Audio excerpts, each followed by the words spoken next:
Welcome back to the HGC. We are about to finish up with our final series here in Europe, and it's a team that you guys haven't seen for a while. Team Expert coming up as they'll be facing off the good guys. And what do you think Expert has in store for us today?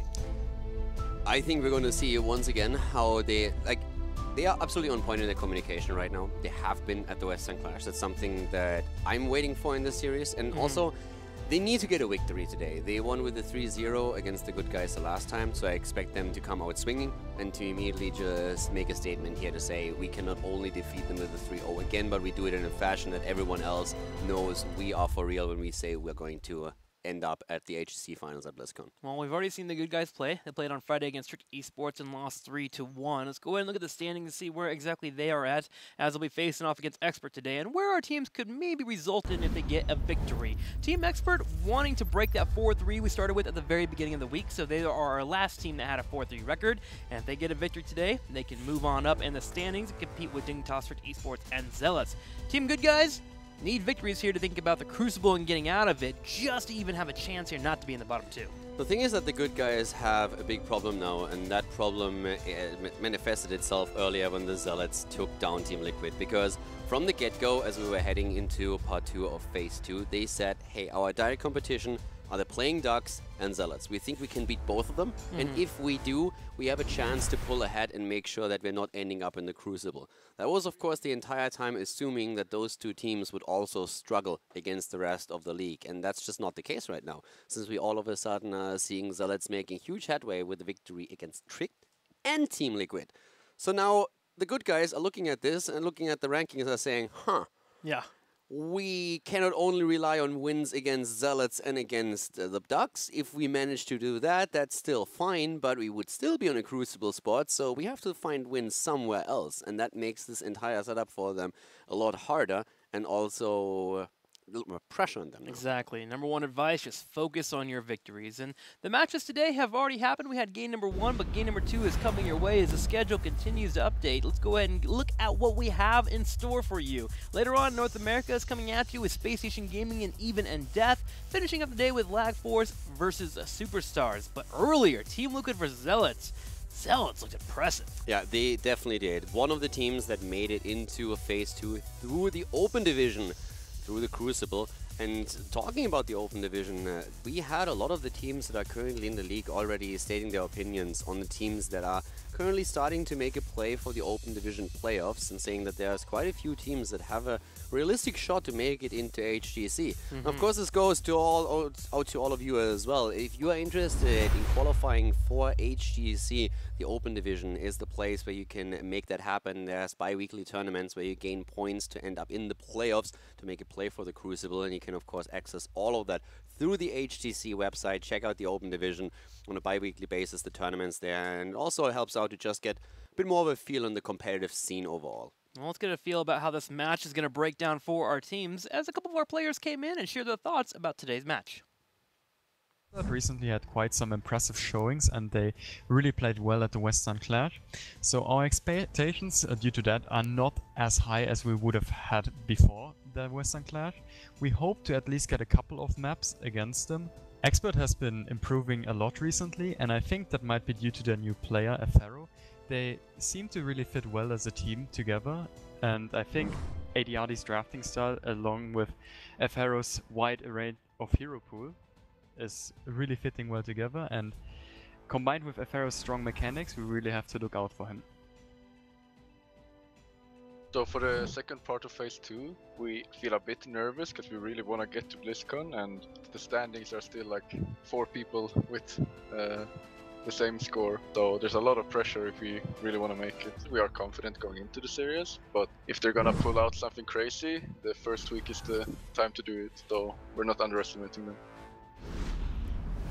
It's impressive to see Team Expert, a team at the beginning of the year just hoping to break into the top 3, now being a serious contender for the HGC finals at BlizzCon, and their display at the Western Clash shows they are ready to compete at an international level. Yeah, they were looking really strong there. Of course, Dignitas missing. They made it over Dignitas to the Clash, and it was really impressive. But Expert now have to show more consistency. And as Benny just said, they are not underestimating anyone here, since the good guys are also a team that coming into the season, a lot of people said they can always cause an upset.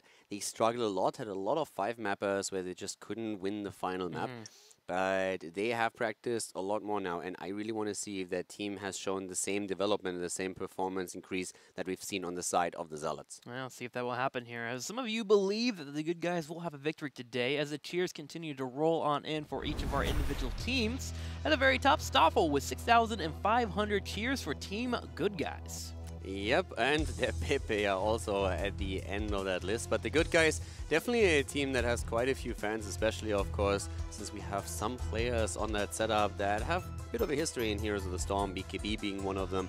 And we have with Raid Boss someone who also qualified for HGC twice, even though he got dropped before everything started. And look at Sliff at number 3. I know Sliff, he's a cool guy. Over to Team Expert. Top 5 for them here. 26,000 for Silidor here.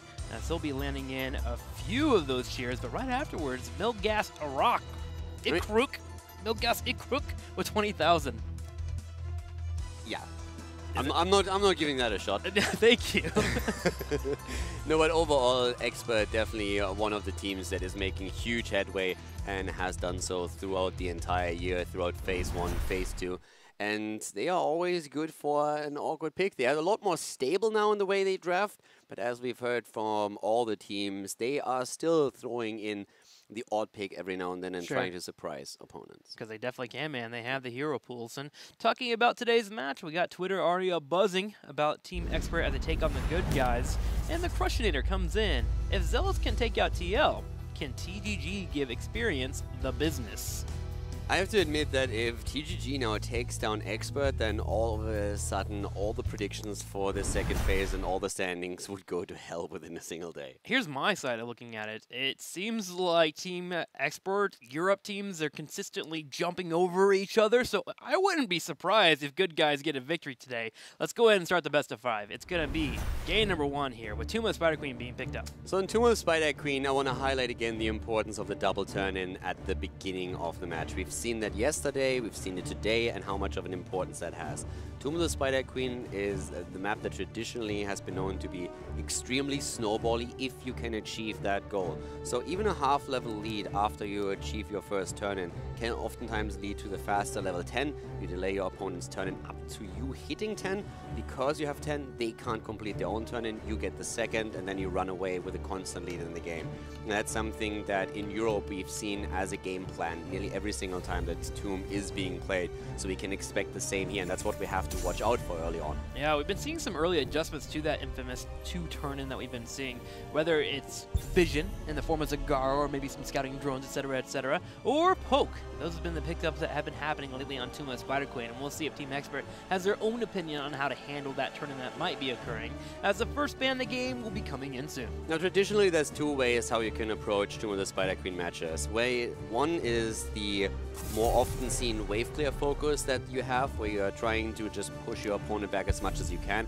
Gives you a lot of gems, you control the map a little bit more since your opponent has to meet those waves at their own wall. And the second way is to draft a very strong 4-man rotation between the mid and the top lane traditionally, where you try to go for kills and for early team fights. So stun combinations have been incredibly popular when the map first popped up with Murden and Tyrande back then, but even now we are seeing those stun combs starting to make a bit of resurgence and having good results there. Of course, there's also a few different strategies where you can go for different lane setups, but those are the 2 most popular strategies to run the map. Well, popular bans here as Oriel and Tassadar will be taken away. Team Expert is not a team to really shy away from the idea of moving into Tassadar Tracer, something that Team Good Guys does not want to deal with here, so they go ahead and ban it out. Now, Team Expert, thinking for a couple minutes, what do they want to move into? Typically, you have the supports being grabbed earlier, but with the tank meta starting to resurge a lot as of late, I wouldn't mind seeing Team Expert move into something quickly to get Bad Benny on a tank they want him to be effective with. Now, when we're talking about tanks, we still have to realize that we have in this situation a variety available, since now more and more tanks are making their way into competitive scene. Expert go into an early Diablo there, but even though tanks are becoming a little bit stronger, it is actually still uncommon to have a tank as the first pick. On the first rotation, it makes a lot more. We see it a lot more, but as a first pick, we normally still have our True and Right Friends, the usual suspects, with Uther, with Genji making an appearance. In this game, on the other hand, Expert actually goes for it, play with an early Diablo. And that screams potentially Medivh to me. Again, since we know AD already loves Medivh, this map caters to Medivh, you have to combo with Diablo now, so I could definitely see that happen, and here we go. There it is, Medivh and Diablo.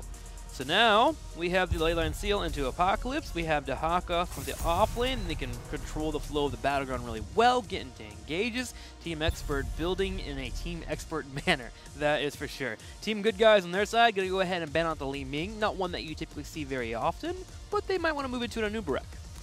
Yeah, we could see an Uberak taken on their side, but I wouldn't even be surprised if that hero gets banned out. There's of course still a lot of what you can ban away from your opponent here, but getting rid of that would definitely help as well, since of course a lot of the engagements are going to hinge on it. But the setup that we are already seeing for the Expert is incredibly strong. Greymane, of course, for the Good Guys and Rhaegar, they have a lot of wave clear. Definitely like a point in their favor, but there's the ETC ban. His popularity has just skyrocketed over the last 3 days, and that allows an Anubarak to be taken by the Good Guys if they try to play with Cocoon around what the Experts are attempting to set up here. Yeah, we have seen BKB occasionally play the Anubarak. I hate to be a little bit on the mean side, but I don't feel like it's his normal take that I would put him on. I would put him on a Stitches or even a Murden a little bit more. Maybe even the Garrosh too. He seemed to do a pretty solid job, even though they didn't get the victory of playing that Garrosh. Especially if you want to run into a double tank and try to control the flow of battle. Garrosh got banned against him quite a bit because it's quite known that he loves the hero. Question just is, how much value can you get with Cocoon if you are moving up against the Diablo Medivh combination? When you see the ley line coming out and you Cocoon Diablo, you can negate a lot of the threat that comes out of your opponent's setup that they're trying to use here. That's definitely something that the Good Guys have to think about right now. Do they try and counter that, or do they simply play to their own strength and say, hey, we like to play with this hero, this is our style, and that's what we do? There it is. The Garrosh does come back on here. So Malthael Garrosh is a pickup for Team Good Guys. Garrosh great for getting those fights and forcing the fight right away. If Diablo comes up for an engage, doesn't pan out the way he wants to, and he wants to disengage, Garrosh says, come on back, and they try to force a kill and kill him. And we saw Garrosh against Diablo, and it was pretty effective. If you can get a kill on him and keep his soul count low, he's a tank that you can burst down. Yeah, but still, keep in mind that Garrosh is at this point 0-5 in Europe. Hasn't won a single game yet. That's of course something that the Good Guys are trying to change now. They already played Garrosh on the first day where they played, and they didn't have a lot of success with him, but this might be the difference. Chromie being picked immediately again, and we have seen her even banned on this battleground because of the value that she gets with interrupts as well. In addition, Stukov now taken for the silence, so a lot of great tools for Expert here already. AD already probably going to be on Medivh, of course, and with Chromie just firing away from the back line, always protected here. It's always tricky, but Zul is changing things up a little bit. Now we have Malthael and Zul on the same setup. So most likely Malthael for anti-hero on the bot lane, and then Zul rotating mid and top and trying to just push these out as fast as they can with the help of Greymane. Yep, Zul helping climb a little bit here on 2-minute Spider Queen right here against Team Expert. Their wave clear isn't the best wave clear in the world. You do have Stukov and Dehaka, which is going to be decent, but being able to get that push moving in and keeping Chromie at bay is one way for you to deal with her. If you can make sure that she's always kiting backwards, that means she's shelling at you less, which means you can go in for the fights that you want to. So not a bad pickup there, but I do worry about the Medivh. Zul usually has a hard time locking down a target because of how long it takes for Bone Prison to actually activate. Yeah, I mean, lockdown is something that of course you try to capitalize on as well. But overall, I think the wave clear is more so what they're thinking about right now. They are definitely playing a wave clear game here with 3-4 heroes being really good at that. As long as they can snowball a bit in the early game would be great. If with Garrosh they can get a decent throw in and then all of a sudden get maybe an early kill, that would bring them the momentum that they need. And I'm also curious to see how Malthael is going to pan out here. Normally the matchup into Dehaka is pretty solid. Question of course is Medivh going to rotate down, maybe use the portal to set up a gank against anti-hero on Malthael. So that's something to watch out for too, and makes the solo lane a little bit more difficult for Malthael. We'll see if Malthael can get an effective fight in that bottom lane against Dehaka, or if Medivh will mess up his day as we move into Tomb of Spider Queen. Game number 1, it's Team Expert and Team Good Guys. Game number 1, the Good Guys up against Expert with Kronos on Rhaegar, Xay on Greymane for the Good Guys. We have BKB at that front line with Garrosh. Anti-hero is expected on the solo laner. He plays Malthael and Zul, played by Raid Boss. On the right side, in the red, it's Team Expert. Bad Benny on Diablo, Nick on Chromia, a thorough playing Dahaka, Curse on Stukov, and ADRD playing Medivh. Now Warbreaker immediately chosen as the level 1 talent for Garrosh again. We have seen the unrivaled strength, the Wrecking Ball, a little bit, but most of the time it's still all about the quest talent, trying to make sure that you get your Groundbreaker quest completed here. And as we said before, Garrosh has struggled in Europe thus far. Maybe this is the game that's going to change it all. And of course, the problem here for the good guys is still that Team Expert has that combo later on after level 10 with Apocalypse after a Leyline Seal as the follow-up. Maybe this will be the game that changes that. We have said that 3 times so far, Caldor. Maybe the 4th time will be the charm. 3? He's on 5. Yeah, he's 0-5, but after 2 losses, we started saying, maybe this is the time it changes. Maybe this is the time it changes. Maybe. Yeah, this is a big maybe. I mean, right now they need to make something happen. As we said before, with Zealots winning against Team Liquid, all of a sudden there's even more pressure on TGG to make some wins happen. Going up against Expert, you face one of the teams that made it to the Western Clash and is really known to be fantastic these days. That is a good start on the other hand. But we have the shield coming through. Can they get the kill against Diablo? Not yet, but it shows the aggression that you can build up with a good combo on Garrosh. The force of will. Definitely keeping Diablo alive. Now, I will say that Garrosh can be one of the strong controls of the portal if it does come down. He can literally just sit on top of the portal and be ready for a member to come through and then throw them away from the escape. So, ADRD will have to be aware of that and make sure not to drop that portal anywhere near Garrosh, but it is something to be concerned about if you are a Medivh player and you're trying to make sure that you don't put your team in a spot where they get murdered because of Garrosh. Yeah, and the wave clear so far is working out for the good guys. Already at the top lane, this is a little bit safer, not jumping right in with Greymane. But good shots fired from Nick, making sure that Raid Boss is getting some additional damage put on him and has to retreat for now. It's the early game, so right now there's no one that really steps too far out. There's no kill potential just yet, unless you get a good combo off. But even that is always a bit of a problem. But that was a great combo from Bad Benny. Nice follow-up. BKB walking the wrong way.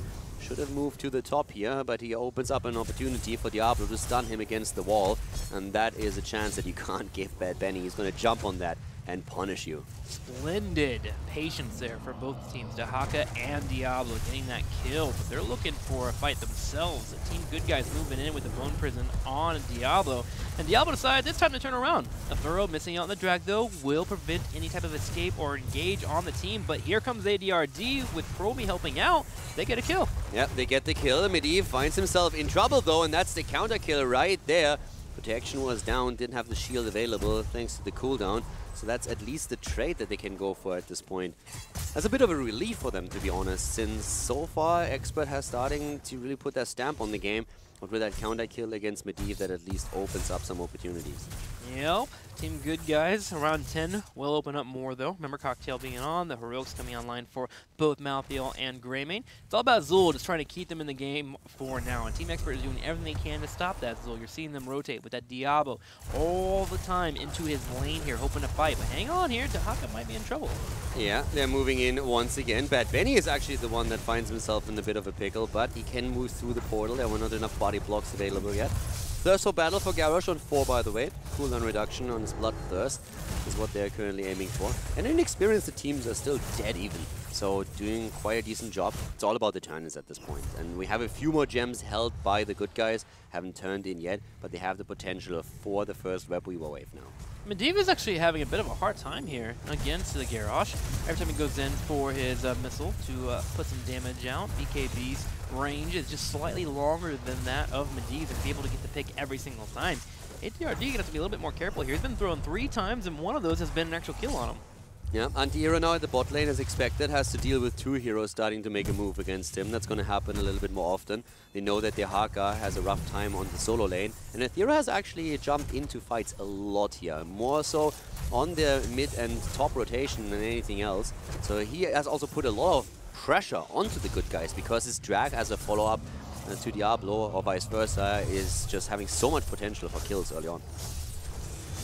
It's getting a little bit fierce here. Keeping an eye on both the Medivh Garrosh and Diablo, they are the big tools in the early game here that I've been looking at for both of our teams. I thought I'd be keeping an eye on Zool more often, but it really seems to be a struggle of warriors between the two teams. What worries me a little bit more is that Expert is completely dominating the turn-ins. Yeah. 49 gems against 0. So we have 63, 65 being held by the good guys, but they haven't turned anything in yet. And that's not only Malthiel dead, that could be, they're trying to get the gems, but this could be a dead Rhaegar as we are seeing the portal being used. Good move by BKB using Into the Fray here, his level 7 talent to save Rhaegar. But that is still roughly 20 gems that have now been lost to the good picked guys. him up. He was able to come by. He barely snuck on through. Chromie tried to stop him, but the time trap was a little bit too late. Alright, so at least they recovered the gems, but they still have to face the web weavers of their opponent now. So for the good guys, it's important that after this is over, they start to turn in. And we are, again, heading into a potential double turn in for the experts. So far, defense has been okay, though. Top lane's being cleared by that web weaver. We do have a throw and a 2v1 looking for the kill. Not quite able to get it, but Zay might be in trouble as ADRD comes in and pokes, with BKB finally showing up. Medivh will have to disappear, but this bottom lane, this is where the major win is popping up for Team Expert. They are pushing this fort easily. Yeah, and we are now having a 1 level lead already, more than that even. 9.5. This is spelling trouble. They recovered the gems, but still, the good guys need a turn in, and they can only do that while Expert isn't 10 yet. And with Expert now just being seconds away from hitting the heroic ability, they should be able to hold those spots for a long time and maybe even get the second turn in. It's already difficult enough against Chromie to make this work, but right now, Expert is controlling the map beautifully. They still miss 20 gems, but they can just push these waves back a little bit more and then attempt that second turn. This 10 really keeping them at bay for a while now. As you mentioned, the 20 gems missing for Team Expert won't allow for them to make anything too aggressive happen, especially if Team Good Guys stays in the defensive position they are currently in. But Team Expert already making strides here to move towards those gems, grabbing Giants on the bottom, get that lane pushing in so they can focus on the middle lane and the top lane, clear out wherever they can. Remember, that ley line, Seal into Apocalypse, quite a deadly combo that Bad Benny is hoping to find.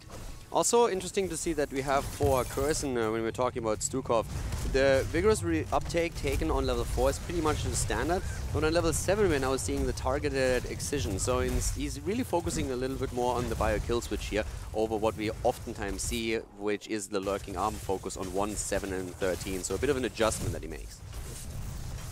10 here for Team Good Guys as they defend fine. Are they going to get aggressive here? They do. BKB moves in. He finds Diablo, but we have Bad Benny turn around, willing to fight, but also portals out because of his teammate helping him out.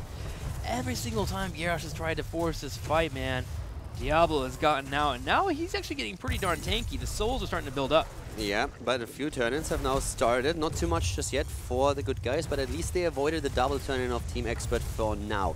They still need to make sure that their turn-in hits next, or it's going to be rough for them to close the experience gap, and also you want to get rid of your gems so that you are a little bit safer.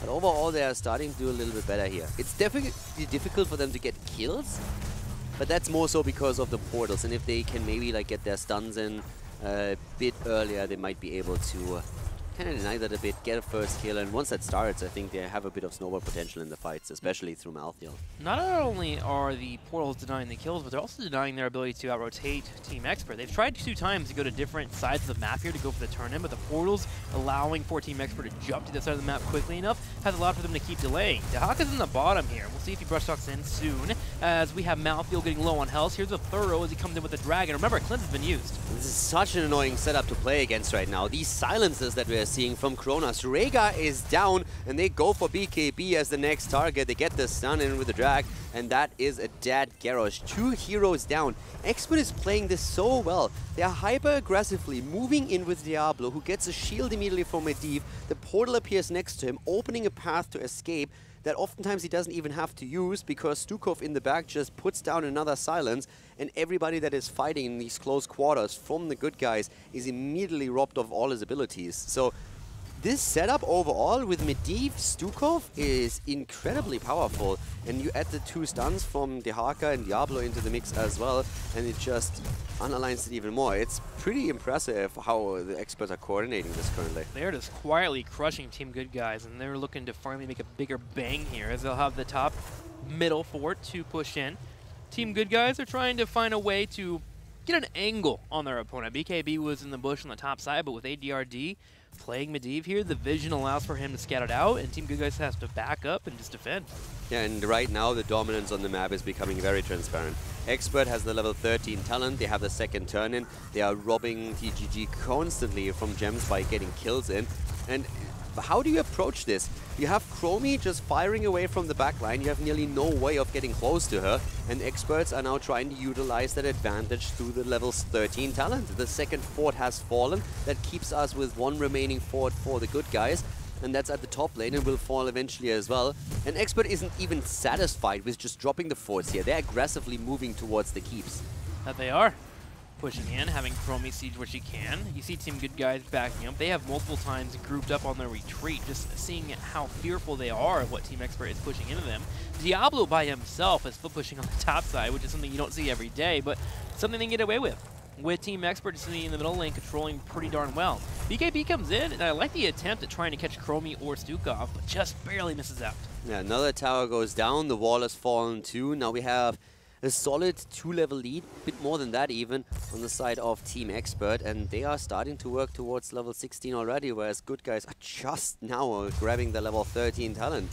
This is not going well for the Good Guys by any means, and they still hold 100 gems, which is nice, but they are far from being able to turn them in, especially with Malthael just bodied into the wall, taken down by Diablo. Great combo here once more. The gems, a massive amount of them are being lost, and BKB himself is also in trouble and just doesn't have a chance. Nick is completely bodying them with Chromie. Yeah, so was Diablo too. Bad Benny moves in. Ancestral Healing comes out for Zay, so he will save the day for now. But Team Experts continues to control. The slowing sands made Malthael be in that improper position where he had to go to the bottom left. He couldn't go back to his team. The synergy between all of this is insane. It's absolutely mind-blowing. Chromie has all the space in the world because nobody can even get close to her. So Nick is just firing away the entire time. Diablo is creating that space, but every single time he moves out, immediately Medivh is there to help him out. Nobody can jump on Medivh either because there's a silence on the side of Stukov, and then you still have Aethero zoning around in the side, seeing if someone tries to jump the back line so they can get a quick drag in. There's nearly no way for TGG to approach this. I mean, just look at this. They can't get anywhere. BKB attempted to. He tried to, and what happens? Immediately we have portals coming down, we have AD already next to him, doesn't even have to use protection just yet, and then BKB is getting completely bodied. Bad Benny, look at this, he has like no hit points, that's 5% HP that he has. He's not afraid to dart in because AD already tells him, listen dude, I have a shield for you, go in, you can get the shield, then you move out with a portal if you have to, and of course, guess who is ready? Stukov, bam, another silence. It's like, it's insane. Any other tank would have moved away here. He just says like, nope, we're gonna go for a second one. Not looking good at all for Team Good Guys, but at least they have defended their keeps. They still are up and available, and they have 106 gems. So, turn-ins, while seeming impossible right now, are possible. Team Expert, though, they move in and they grab a boss easily. Yeah, and 106 gems is, by the way, it sounds a lot more than what it actually is, considering that we're 13 minutes into the game. Yes, they have a double turn-in available, but keep in mind that Expert does not only did they already have 2 turn-ins, they have enough gems for a third one already. So that's a 60 gem advantage at least that Team Expert currently holds over Team Good Guys overall. And they use that with a boss. So now they will turn in, get the boss a little bit delayed, and then they can just rush through the top lane, drop the keep, and pressure the rest of the lanes too. With a 2-level lead, the level 16 advantage, this just hurts. Experts are playing this so fantastically well, it's crazy. How many times have we seen a team get 3 turn-ins on Tomb of the Spider Queen and a boss, but wind up losing the game? Pretty darn rare. This is looking really good for Team Expert. Yeah, that rarely happens. If you are this far ahead, then you find yourself in a decent spot. I think the only times where that happened, I don't want to say regularly, but a little bit more often, was in the days when Asmodan, with his Taste for Blood build, was extremely popular. Sometimes you even lost the keep, but you made the comeback because you had your stacks so high that you could poke away. But those are the plays that we've seen at the end of 2015, sometimes in 2016 at the beginning, and ever since then that strategy has more or less dropped off. But since then, you're absolutely right, this is spelling disaster right now. Team Good Guys need to defend, get 16, and then try to force a fight. But right now, they have to deal with the boss on the top and the Webweaver joining. They just got through the boss's health bar, and they still have to deal with the Webweaver. And look, it's not going to be much for them as the keep falls immediately in the top side. Team Expert pushing in aggressively. The middle lane will get cleared out, and they have a chance to also work on the bottom lane, but Team Expert can dance around the top side. The problem is, how do you actually force a fight if you are the Good Guys if you don't get a flank? If you don't get a flank, and with Medivh providing vision and Tromi setting time traps, it's very rare that you get that opportunity. How do you engage into this? Garrosh walks up and tries to get his flip. If that doesn't happen, then even if it happens, there's a portal and protection. But if it doesn't, how do you jump into this? It's nearly impossible for them to force a decent fight. Walking up with Zul and dropping a bone in prison doesn't do anything for you. The target walks away. Malthael doesn't really want to jump in as the first hero either. This is incredibly difficult for the Good Guys to approach. It's one of the things why the Experts draft just excels this much. Every single hero that they have here has the potential to just simply walk away from them and shield the rest of the team. And it gets worse. Daryl Anomaly is now online. It's going to be impossible for the Melees to walk through that time trap minefield and be able to actually get to the back line. Team Good Guys, maybe it's time for the Hail Mary life. Try to get a portal that is ineffective, and then you just throw your Zul in the middle of the fight, try to get a boat in prison, and drop the skeletal mages. That's what they're currently trying to do here. They're going for a bit of a Hail Mary. They're aggressively posturing around the turn-in spot because they're saying we need to do something. And guess who? The Haka is at the bot lane in the meantime, pushing for the keep. Diablo nearly falls, and immediately a portal is ready. So the Blue Web Weavers are finally there. They finally get their turn in behind this aggression towards Diablo. But one of the main reasons why the Experts didn't even take the fight is that they are just inches away from getting level 20. So they just said, guys, we buy a little bit of time for the Haka. He gets a few more waves, and then we go in. And now 20 is going to be ready for the defense here. Almost finding Azul there. Team Good Guys is wanting to fight, but the portal out. We have talked about so many tools that Team Expert has to actually slow all of this down, and I haven't even touched on slowing sands. It's like, how do you approach this? You get ready for draft number 2 in game 2. Don't be mean. I mean, That's my job. looking at it, it looks really difficult here, especially with 20 just now hitting. The Web Weavers should be able to get cleared up, but Team Expert decides they don't even need to clear it up. They've sent a Diablo to be the lone soldier. He runs in, but hey, there's a portal again. I would hate this if I would play on the Good Guys. Diablo just walked into 5 people, and it didn't matter. Now they're engaging with the entire team. Bad Benny again moves away. He has his souls, of course, fully stacked. Didn't die at all here, and this is just crazy right now. Web Weavers are defeated one after another. The level 20 talent is ready for Team Expert, and they are just going for it. This game is such a massive nuisance right now when you're on the side of the Good Guys. They're desperately trying to set something up, but it's so difficult for them now. And it is. Bad Biddy has finally finished his quest here at the level 13, so he's actually going to get more damage too if he slams anyone into a wall. Team Expert is working on the mercenaries here in the middle. And with that keep already being a little bit low on health, they can make a play here to start moving in and continue sieging up.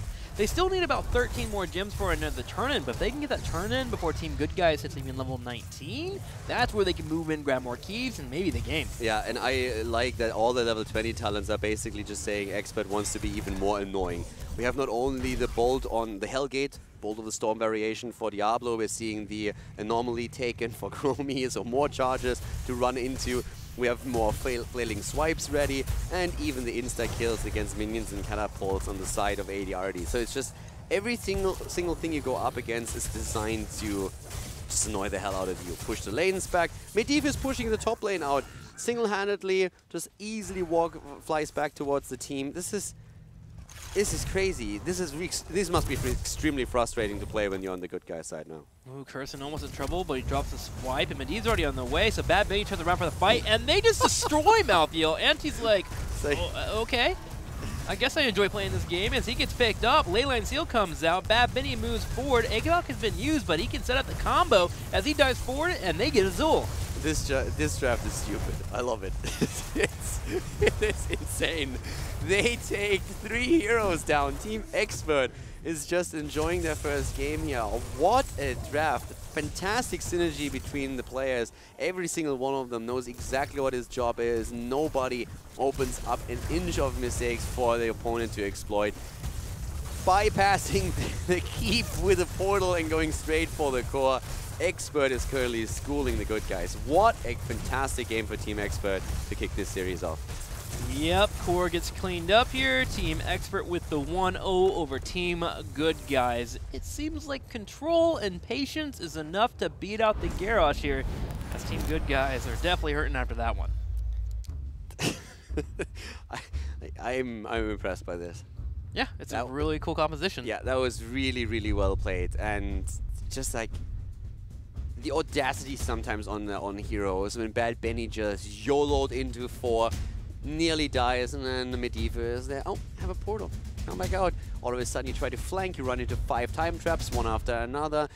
Time traps are not enough, so Chromie's like, what else do I have? Well, there's a slowing sand for you, so you can't go in. They finally break through everything, and Stukurv is just like, get out of here. So he just like flails them away, and it just doesn't stop. It's just like you go from one obstacle to the next. It's a parkour that you have to go through, and they can't break through it. Yeah, that's the best part about that entire composition is it continues to excel as you move through the mid to the late game. I mean, you get the 13 portal set up for the Medivh, so you're able to escape even better. The Endor Anomaly you mentioned at level 18, things like that really coming online. Yeah, and then you just try and angle for an engage.